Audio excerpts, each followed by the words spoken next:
Para sederek pasamuan wilujeng pinanggih ing renungan padinan Gereja-gereja Kristen Jawa Klasis Wonogiri.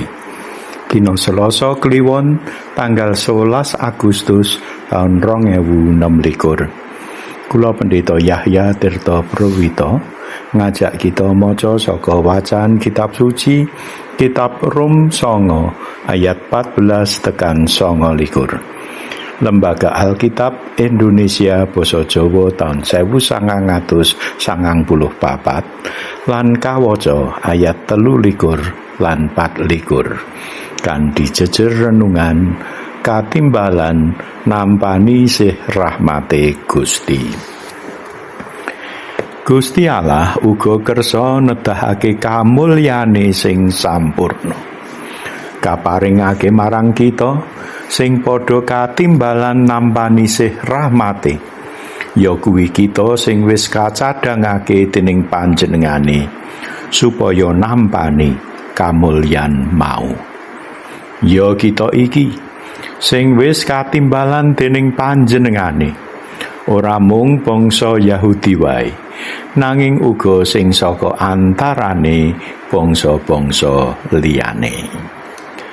Para sederek mekaten Rum 9 ayat 13-24. Kang rahayu kang nampa sabda pangandika lan ngestokake ing uripe. Haleluya. Amin. Para sederek bangsa Yahudi percaya menawa mung bangsane tok kang katimbalan dadi umat kagungane Gusti. Dadine bangsa-bangsa liya iku dudu umate Gusti. Apa iku adil? Manungsa iku mung sak derma titah sing kudu nglampahi. Ora bisa nakonake yogene sih piwelase Gusti kaparingake marang umat kagungane dene bangsa liya koncatan saka sih rahmate. Uga dadi kersane Gusti. Senajan cacahe bangsa Israel iku akeh, ewa semono sing bakal kaslametake mung sedidik. Mekaten ayat 17. Gusti uga bakal enggal nganakake petungan karo isining jagat. Ayat 18. Lan kersane Gusti uga nalika lantaran Nabi Hosea ngendika, sing dudu umatku bakal gak sebut umatku, lan sing ora tak kasihi kuwi tak sebut kekasihku. Ayat ingkang kaping 20. Para sederek, rasule Gusti Yesus martakake marang bangsa-bangsa liyane Yahudi. Menawa Gusti Allah nimbali kabeh bangsa supaya bisa nampani sih rahmat lan urip ing kamulyan sing sampurna sing wis kacadhangake dening Gusti. Tedhak turun tata lair saka Rama Abraham wis ora maneh dadi wates.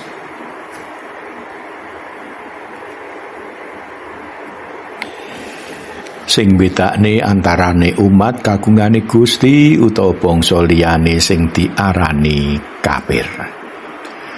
Sapa wae sing nampa pawarta Injile Gusti Yesus Kristus lan ngamini ing uripe srana ngesorake awake ing panelongso lan pamratobat bakal kaapura dosane, nampani peparing sih rahmat lan katimbalan dadi umat kagungane Gusti. Para sederek akeh sing katimbalan nanging mung sedidik kang kapilih. Lan sing dhisik malah dadi keri dene sing teka keri malah didhisikne amarga iku kang dadi kersane Gusti. Dudu saka lelabete manungsa utawa kapinteran apa maneh kabecikane.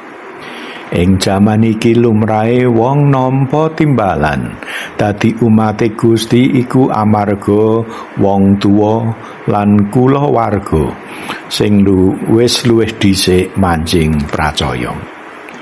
Nanging sejatine kabeh katimbalan nampani sih rahmate Gusti dudu mung sing saka tedhak turun kulawarga Kristen, nanging kabeh katimbalan lantaran pangorbanane Gusti Yesus Kristus.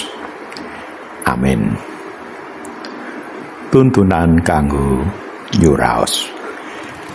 Menawa sakabeh iku kersane Gusti Allah, ya kene para rasul lan uga pasamuan kadhawuhan martakake Injil Yesus Kristus marang kabeh bangsa.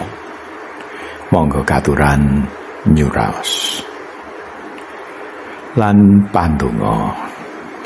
Duh Gusti, mugi pasamuan dadi sarana Injile Gusti Yesus tansah kawartakake ing jagat, supaya sangsaya akeh kang katimbalan, kang nampani sih rahmate Gusti kang paring kawilujengan. Wonten ing Gusti Yesus kawula ndedonga. Amin. Para sederek mekaten renungan patinan, Gusti paring berkah dumateng kita. Amin.